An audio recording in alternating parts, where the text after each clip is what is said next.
The Uglyazzpodcast news, the digital desk, we are absolutely firing them up, man. The Uglyazzpodcast is taking completely over today. If we are whipping ass and keeping the momentum rolling, then let's put these next two absolute masterminds on full blast. Let's get straight into the files. Story 1, the pay stub bandit. We've talked about dropping your ID at the scene of the crime, but this bozo took self-snitching to a completely different level out in Chicago. A man walked into a bank, stepped up to the teller, and handed over a handwritten demand note to initiate a robbery. He got the cash and successfully fled the scene, thinking he had just pulled off a flawless, untraceable heist. The problem? When the detectives looked at the piece of paper he left behind, they realized he didn't just use a random scrap of paper.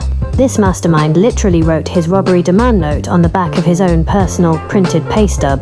The police didn't even have to look at the security cameras. They just flipped the note over, read his full legal name, his home address, and the name of his employer, and went straight to his house to arrest his goofy ass. Catching a federal bank robbery charge because you used your own financial documents as your criminal stationery is peak, undisputed bozo behavior. Story 2, the escape room fumble. Next up, we are heading over to Vancouver, Washington for what has to be the most embarrassing 911 call in criminal history.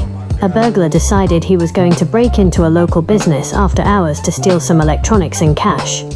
He successfully forced his way in through the back door. However, he didn't check the sign on the front of the building. He had literally just broken into a business that designs and operates highly secured escape rooms. Once he got inside, the heavy doors locked behind him.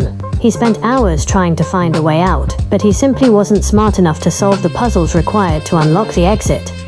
Eventually, he completely gave up. He had to pull out his cell phone, actively call 911, and tell the dispatcher that he was trapped inside a building he was trying to rob because the puzzles were too hard. The police literally had to come solve the escape room just to put the handcuffs on him. Breaking into a building and then having to call the cops to come rescue you from a puzzle game is completely cooked. The world is not ready for us, man. This has been the Uglyazzpodcast news.